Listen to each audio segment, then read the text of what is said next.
for me, it was like you said it. The brain perceives danger. Mhm. How can I teach my brain that I'm actually safe? And for me, it was to engage in normal life again. Um, and it somehow clicked in my brain. It was just like, yeah, that's it. This is it. Um, so I didn't worry about my symptoms if they come, because I knew they will come. If I go out again and go for a walk, I knew the fatigue will come, but I now know it's from my brain. It's nothing wrong with me.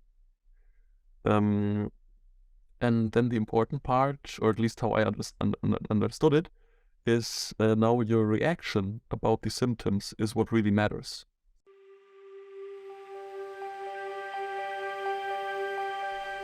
Hi there, beautiful soul. Welcome to the podcast and the YouTube channel. And this week I've got a recovery story with you. It's a very beautiful story, at least I hope. And I've got Leon in front of you. You can already see his picture and his video. And Leon recovered from MCAS as well. And he's got a very nice story to tell you. So Leon, before we start, can you tell me a little bit about how your life used to be before you developed chronic fatigue syndrome? Yes. So I was rather active, you could say. I was doing a lot of sports. I was studying biology. I started to study biology. I finished my Abitur, is it in German? So I finished my high school degree, you could say. Was living a really active life. Like I said, doing sports in the gym. So I wasn't really going and doing surfing or something, but I was just working out in the gym. Wasn't really partying. Yeah. And did you put a lot of pressure on yourself with studying and going to the gym? With studying, not really. It was like whatever. I did it. It was okay. It wasn't really stressful. But with sports, however, I was really eager to look the best way I possibly could, and I started working out at the age of 13, and it was like my life, like this big hobby, which was the most important thing. Really, the most important thing in my whole life was working out and looking a certain way, like And looking muscular and so on. did you manage to get your ideal look? No, of course not, because it's like you look better, but your expectations always rise with it. So you're never gonna achieve it. You'll never be Yes. happy with how you look or at least that's how it was for me. I wasn't happy with my physique ever. Yes, I mean I think a lot of people with chronic fatigue syndrome did exercising in such a way that it was just getting unhealthy. Personally, I also did extreme sports, and I always Yeah. wanted to be more muscled, fighting this image that I had about myself. But somehow I developed disturbed self-image. Like I Oh couldn't yeah. really see myself anymore. I was already really muscled, but I still saw this thin guy that never really went away. Yeah, that was exactly the same with me. And working out, I remember training legs and so on to the point where I was really uncomfortable. It was like nearly puking. So I really went over my boundaries like nearly every workout. So that wasn't really healthy as well. Yeah, so yeah, that I remember from when I was doing Insanity. Maybe you've heard about that exercise type. You push yourself to the extreme, and then afterwards, I was just so exhausted. And after a while, after every exercise, I needed longer to recover from it. Yeah. And then lots of things came together, and that turned out into my symptoms developing. But how did it turn around for you? How did you develop your first symptoms? For me, it was really a really slow process. Let's say. So my energy in the gym declined really slowly, or at least that's how I noticed that there's something wrong with me. Um, because I just had less and less energy and less power. Um, I gotta say, I also in this whole time frame we moved. Um, houses, though that was a very stressful thing. I was in a caloric deficit like for a year because I wanted to be leaner. And I had like some stress on my mind all the time. And yeah, so that probably would have been more or less normal to just have like a decline in energy because of all of these things. But I didn't really think about it, and I kept pushing really hard in the gym, even though I didn't have the energy. I kept pushing my boundaries on and on and on and on. And so, like you said, the recovery periods were getting longer, and my energy was still slowly decreasing. And that was, I think, over half a year or a year, to the point where I really had to like stop doing workouts. I couldn't work out anymore, and that was like, oh no, now I'm gonna look like before, look like when I started working out, which also was like a point in my head where that was really stressful because I put so much emphasis on this perfect body of mine and the way that it had to look, and I couldn't really keep the physique good looking anymore because I couldn't work out hard anymore because I didn't have any energy. Yeah, and then like I said, it went like this. And when did you first realize that the symptoms of fatigue were extreme or not normal anymore? It was that the new semester at my university started, and I was there like I think 2 times or 3 times in 1 week, and it was really exhausting. Like really exhausting. It was like I had to be there at 10 o'clock and leave at 14 o'clock. So only like 4 hours university, just sitting there. So not really long. But after that, I was so done that I had to lay down. And then I had 2 more days of this, and then I had to lay down again after these days. And I needed a few days to recover from that. And then I thought, oh damn, I'm not able to work. How can I be able to work or live a normal life if I can't even be outside of my house for like, I don't know, 10 hours a week? How am I gonna do that? And then I started Googling a lot. So probably many of us did, and also visited a lot of doctors. They told me I'm healthy, I'm fine. And then I found this like chronic fatigue syndrome stuff and took a deep dive into that. Yeah, what happened then? It got worse. It got way worse. No surprise. It got really, really, really worse. Really, yeah. I visited a girlfriend of mine, or not a girlfriend, a friend, a female friend. You have to watch out. You have to watch out nowadays. Everybody can be anything. And she told me that she also had like this weird fatigue going on, and I was like, that's weird. She has like the same symptoms, let's say, as me, so maybe there really is something wrong with me. Maybe it's just not me thinking I have CFS or something like that. Maybe it's really the case. And then I started to do more research, and after like the meeting we had, it was like so in like 2 to 3 days, it got worse again, and then it was like I couldn't even leave the house more or less to take a 5 or 10 minute walk because I would like get really dizzy, and so my eyes would do this, were clamped together like that, which was kind of funny. I don't know. And yeah, that was, I don't know, that was a year ago maybe. And then the really worst part of all was when I had Corona and the flu at the same time. Because after that, it was like really the worst I had been in this whole 2.5 years. I mean, you read long COVID stuff or something. So I had the fear, of course. Now I have COVID, and I have this fatigue. Maybe it's getting worse because now I have long COVID as well.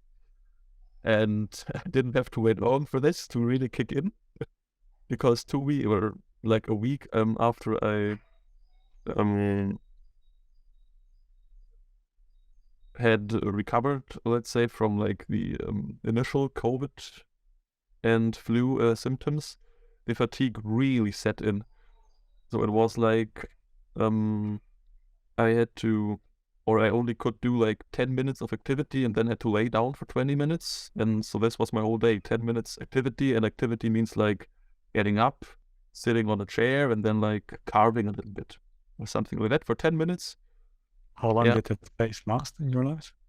Not too long, actually, like a week, let's say. It got better very, very slowly. And that was the point when I really started to look on the like other side of fatigue. Like I looked up success stories and was trying to find out, okay, how did other people get out of this? Because in my head, it still was like unhealable. Well, yeah. Yeah. So let's go back to when you met the friend of yours who had chronic fatigue syndrome, and then within a few days you got really bad. Yeah. Why do you think that is? Well, I don't know, actually. I think this, well, I gotta say, I didn't had chronic fatigue syndrome diagnosed, but I'm pretty sure if I had wanted it diagnosed, I would have gotten a diagnosis for it, because all my symptoms were like 100% that what you read on the internet. And I just think it was like, how do you call it? A negative affirmation, if that makes sense. So that I then thought, yeah, I have like this, and I have to feel like this, like in the unconscious mind. Of course, I didn't think I have to be really exhausted after this now, because I have like this chronic fatigue syndrome stuff with this post-exertional lace, or however you call it. But somehow maybe it like stuck with me in the unconscious mind, and then just gave me the results. I don't know. That could be. And during that time, you were still living at your parents' place. Yes. I'm still living So there. you didn't have to worry about finances. No, cleaning. not at all. Not at all. Oh yeah. Which I'm really thankful for, because if you like have this stuff, but you don't have the luxury of living with your parents, that they can help you, then that's a bit more difficult. But when I really said, okay, I'm gonna rest now as much as I can, I'm gonna focus everything on the recovery and everything on standing still and resting. That also meant I'm focusing most of my attention to my symptoms and most of my attention to how I feel, which then also kind of made it worse, because then the only thing in my life basically was this fatigue stuff. This was the only thing, and all my attention was there because I didn't have to do anything. But I think that made it also a little bit worse as well. Then the new semester started, and I had to visit university, and I was really thinking about, okay, can I handle this? Can I handle this? Do I have enough energy? And I started to think about that, and it got a little worse again. There was like the time where I could go to university like 2 times a week for like 2 to 3 hours. That was okay. University for 2 times a week, 2 to 3 hours. That was okay. I could handle it, but I needed 2 to 3 days of rest after 1 day leaving the house. Right. And then I was taking like a little course outside of university in the woods, and directly after that, 2 days after that, I had COVID and the flu. Okay, so you were still studying? Yes. In Germany? Yes. What did you study? Biology. Ah, yes, yeah. And then you got COVID. Were you stressed out about it, or were you actually like, oh, this is a good thing? Consciously, I didn't really think much about it, but a few times I Googled about long COVID and that stuff because I definitely had the fear that I was it was like this. I was quite happy, let's say, that I could at least maintain going to university 2 times a week, because then I at least could keep on studying. But as I have then gotten corona and the flu, I thought, oh no, this is so much stress for my body. It's I'm gonna go over my energy boundaries, and then after that, I probably can't go to university 2 times a week because I had this massive illness that my body had to get over, and that maybe took my energy resources, or it's gonna take my energy resources. So maybe after that, I don't have the energy to keep on studying like I did before. So And it did was that like a happen? setback. Yes, yes, So how did yes. it go from there? Well, I didn't go to university anymore because I couldn't. For the time, like I said, I was doing 10 minutes activity, 20 minutes rest with a timer on my cell phone. It did get a little better. So after 2 weeks, I could do like an hour of activity and then rest for 30 minutes. So it was like a steady increase. There I was doing your program and was journaling and so on. And that also was the time, like I said, where I actually was or found out that I don't need anything to be quite happy. Can you say this again? I don't need anything? That I don't need anything to be happy. That you don't need to be happy, you mean? And I don't need anything to be happy. I can just be happy even Oh, with yeah. no energy or with very little energy. Because Sorry, before yeah. before this before Corona happened, I also thought I want my old life back. I want to work out again. I want to meet friends. I want to do this and that, and I can't do it, and my life is miserable. It sucks, and so on. Well, those, of course, were the thoughts I had. And they all, of course, got worse when my symptoms got worse with Corona.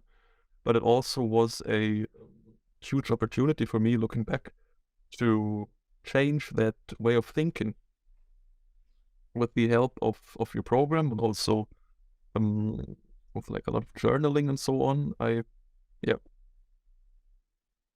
enjoyed the simplest things in life. How come you were ready for such a program? I didn't know what else to do, to be honest. So I was really doubting that all the or that such a program could actually do something. Then I started to watch many recovery stories, and all of the recovery stories were with doing like work on your own, work on yourself. That's the word. Work on yourself or with yourself. I don't know. So I decided, I think, just to try it out, just to do it. It And did wasn't you like a do conscious thing. It was what else did you do before? I mean, lots of people change their diets and everything. Did you do something? yes. I was vegan, so I changed that back to eating meat and all of that stuff, because I was thinking that maybe the diet was causing all of that. I was taking loads of supplements, of course. Didn't help. Everything didn't help. I was eating more because I thought, okay, I'm just depriving my body of energy. Maybe I'm eating too little. Didn't help. Yeah, what was all this stuff? So you didn't have really a crazy journey with hundreds or thousands of therapies? No, no. I had like a small doctor's marathon, let's say. I had my heart checked, my liver checked. I tested for HIV. I think I had fear of having cancer like 4 or 5 times, so I ultrasounded my neck and so on. But it wait, sorry. But it wasn't like a huge therapy session rundown or something like that. Cool. Hey, and then you talked to me in the conversation we had up front. You told me about the present moment Yes. and how awareness. I don't remember how you called it anymore. So how did you name it, and what did you experience? Well, a very crucial part for my recovery, I think, was getting out of my head a little bit, or a little bit getting completely out of my head, at least for some moments at the beginning, because I was constantly thinking about my past and my future. Like I said, I want to go out, I can't go out. I want to work out, I can't work out. And through your program, I don't know what module it is, but somewhere you said something like that you yourself sat down on a bank in like a park or something like that and watched like the people running around, that they're just rushing from point A to point B. So the part in the middle is basically missing. And I really felt that. I don't know, it really resonated with me. And then I started to be as much in the present moment as I could through breath work, really feeling the breath, feeling my butt sitting on the chair, feeling the skin, and so on. And that was really helpful, because if you feel your body with all the senses it has, then you're automatically not thinking as much as if you don't do it, because there is no place for thinking ahead in the future about the past. So that was a huge relief, actually, to not have like the mind going like this 24/7. And yeah, that's still with me. So that's a really big impact the whole fatigue thing had on my life, where I'm pretty happy about it, actually, that it happened to me, because I'm way more conscious now and will stay like, or I want to stay more conscious, because it just gives life so much richness. What's the word I said earlier? Poverty consciousness, or lack consciousness. So the feeling that always something is missing, because if you're always on the rush from point B, from point A to point B, you're at point B, what are you gonna do? You're not happy here, so you're gonna go to C. You're not happy at C, so you're gonna keep on moving, but you're not happy ever. Yes. And that's how it was for me. And being happy, it's just being in the present moment. So that's simple. Yeah, it's that simple. It's right in front of you, just have to do it, and it's work. Wow. Amazing. And do you have any other tip for someone who's like, I can't be happy because I'm like this? It's not the thought, I want to be happy, so now I'm gonna be in the present moment. So it's not about thinking I want to be happy. I think it's more about just feeling, just being, and just feeling. Not expecting happiness to come. It will come, but it's not Okay. this happiness like getting a present or something. It's much more than that. It feels like meaning, if you get what I mean. It's like having a Beautiful. meaning, at least for me. And the meaning was missing in my life before that. So I'm really thankful for all this stuff, actually. It's beautiful. And how did that help you in your journey? It definitely toned down the, let's say, that what is it? Catastrophic thinking. The thinking of I'm not gonna get better or whatever, because all of that wasn't really important anymore. Because I knew I can just, it doesn't matter what happens in the future. It's completely irrelevant, because I'm just feeling good and safe right now. And that, I think, really calmed or helped me to calm down my nervous system as well, because I mean, you probably know it as well, this like tired and wired feel where you're like constantly hyper vigilant and so on. And that just, it was like a, a deep feeling that everything is all right somehow. I like it. Beautiful. Yeah, I personally, I loved it as well. I spent days on park banks just watching. And it's not exciting, you know, but it's soft. And it was sort of, Yes. it's calming down. I think that's when the body gets to the parasympathetic nervous system. Some people have never been in the parasympathetic nervous system. And yeah, it's full and it's colorful, but it's not nothing special, to be honest. No, but you then if you do something like this, like you said, just sit down on the parking bench, don't think about anything, just look and hear and feel. You'll be surprised of how many things you notice and feel and smell that you didn't know were there. It's Yeah, kind of amazing. And like if you feel and see like this, then there is like a richness in the world which was missing before. At least for me, it was like that. that's great. And how did your journey go from there? I was, like I said, doing the program. I was improving, so I was quite happy that I was actually going like this and not like this or like this.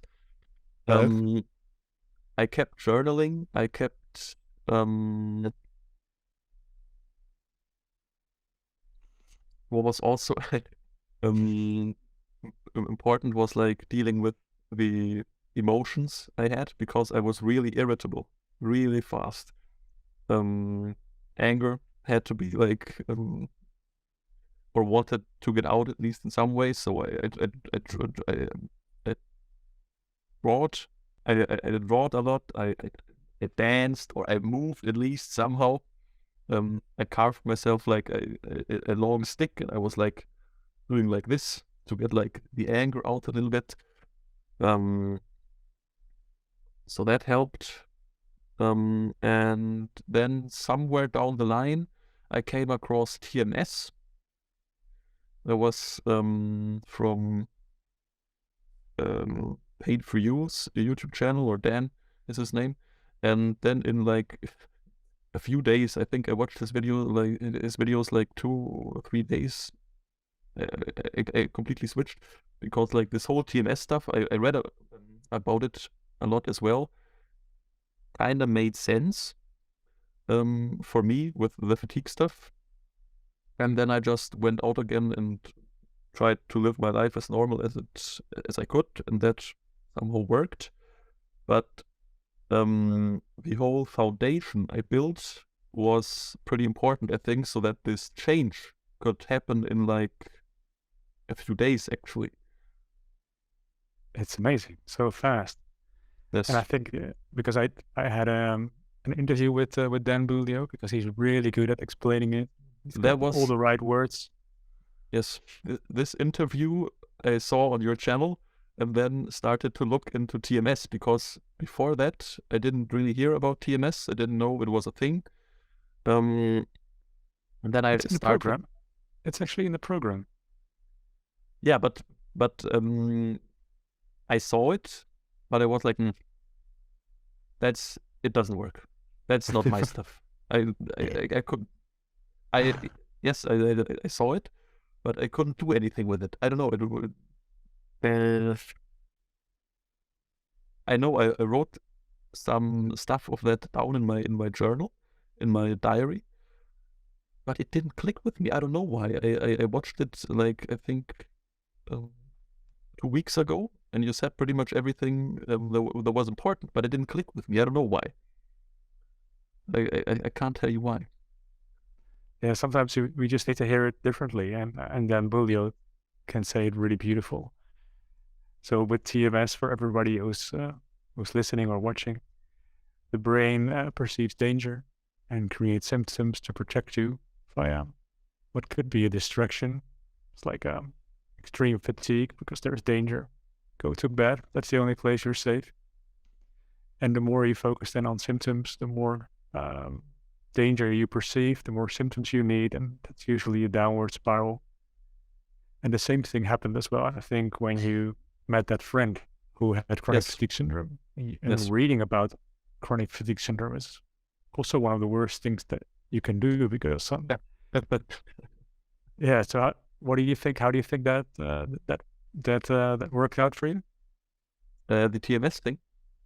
Yes, and reading about the diagnosis and meeting the friend, having it all in hindsight right now. Well, like I said, I'm quite happy that this happened, because that kind of kicked off my recovery story. Because now I had something where now I could say, okay, I have this, I have chronic fatigue syndrome. How do I get rid of it? Before that, I was trying to figure out what was wrong with me, but all the doctors couldn't help me because they basically said I'm healthy. Because all my tests were positive. They're not positive, they were good. All my blood work and so on. Yes, and you also mentioned that you didn't have the diagnosis of ME/CFS, No. which is of course logical, because there is not really a diagnosis tool, and we can create some and make some imaginary lines, but in the end, these are just mind-body symptoms that are created by the mind. That has, of course, an impact on the body, but there is not really a diagnosis. A funny example for that the mind is kind of creating these symptoms, which was really clear for me after all this stuff. I read about people getting symptoms from eating certain foods. And I don't know why that happened, but I ate like cottage cheese with roasted sunflower seeds. Like quite a lot of sunflower seeds, like 50 grams or something like that, which is like a good handful. And 30 minutes after eating that, I got a really hard fatigue set in. I had to lay down. I didn't do anything that day. I ate that stuff and the fatigue came along. I had to lay down. And I thought to myself, oh no, I can't eat that. But after 3-4 days, because it was so tasty, I ate it again. The fatigue set in again. And I think I did that for 3 or 4 times.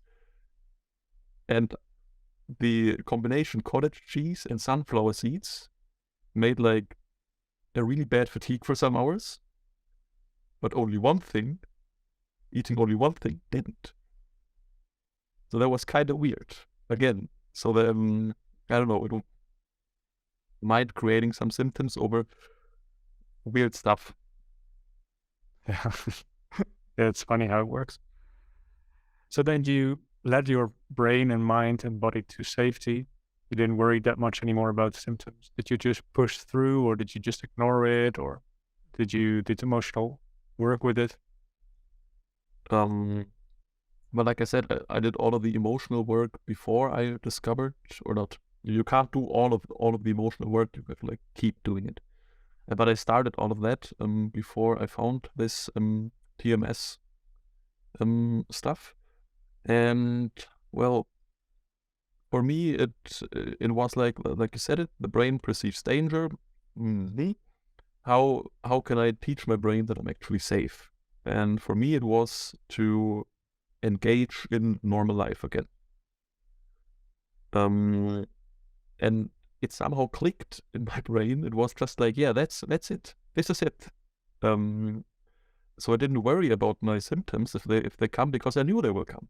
If I go out again and go for a walk, I knew the fatigue will come. But I now know it's from my brain. It's nothing wrong with me. And then the important part, or at least how I understood it, is now your reaction about the symptoms is what really matters. So that you don't have fear about your symptoms, you don't push them away, because having fear and pushing the symptoms away and running away from symptoms like reinforces this perception about the symptoms that they are something bad, that they're dangerous. So I felt the symptoms. If I took a walk, like I said, I got really dizzy and so on. I felt it. I was doing the breath work. I was breathing. I was being in the conscious moment, just feeling everything, but like from another perspective. So I wasn't the fatigue. I was like watching it. Yeah, that was basically how I kept my days going then. I was just doing basically what I want, enjoying life, being very aware of everything, of the fatigue, the fear I had, but not becoming it. And then they just disappeared. They faded away slowly. And Yes. how long was that period? Well, it was the beginning of February actually, where I began, and now it's mid of April, and all of the symptoms. I mean, they still were there at the beginning of beginning of February, but they were way less than a week prior to my, let's say, recovery. And in this whole time frame from beginning to February to now, it's just a decline in these symptoms, so they are not as severe anymore. Yes, I do feel some fatigue sometimes after I do a workout, but it's just so tiny. It's just like normal fatigue, probably. That's great. Yeah. So Like, you're working out again? yes, but with a completely different mindset. It's not about looking as good as I can. It's just I have to move. I have to get my energy out somehow, and to engage in normal life. Going to the gym again was kind of important for me, because it was like one interview I watched, and after that I was like, okay, tomorrow I'm gonna go to the gym. Tomorrow I'm just gonna go to the gym. It was a crazy idea because like I didn't do workout for like over a year, and it was like, okay, I'm just gonna hit the gym. I'm just gonna do it. And so yeah, that was kind of how I got into it again. I don't really like the atmosphere in a gym anymore. It's kind of weird for me, but yeah, I'm just gonna keep on doing it a little bit longer. You're a young man, lots of energy. Well, Leon, thank you very much for the interview. I think it's very inspirational. And thanks for having me. I know you also did an interview with Dan Bulio, so thank you for doing an interview with me as well. Is there anything that you would like people to know? Maybe a small tip or well, a small tip, journal. Write down, I mean, if you do the program from Danielle, for example, have a little book where you write everything down from the modules. It's like really learning for a test, you could say. So get the critical information out of it that resonates with you, write that down, so it really gets into your brain. That did help me a lot. Great. And then you can also really open your book, read it. If you're having a dip or something like that, you can open it, and then you get like the key elements. You can just have them instantaneously, so you don't have to read everything again or watch everything again. And also do that sometimes if you need it, or if you feel down. Get your help from the program. Do it. That's the way I did it. Great. Then thank you a lot for your time. Thank you, Leo. Yeah, thank you as well. And enjoy life again. I will. Great. I am. And bye everyone. And I'll stop recording. Bye.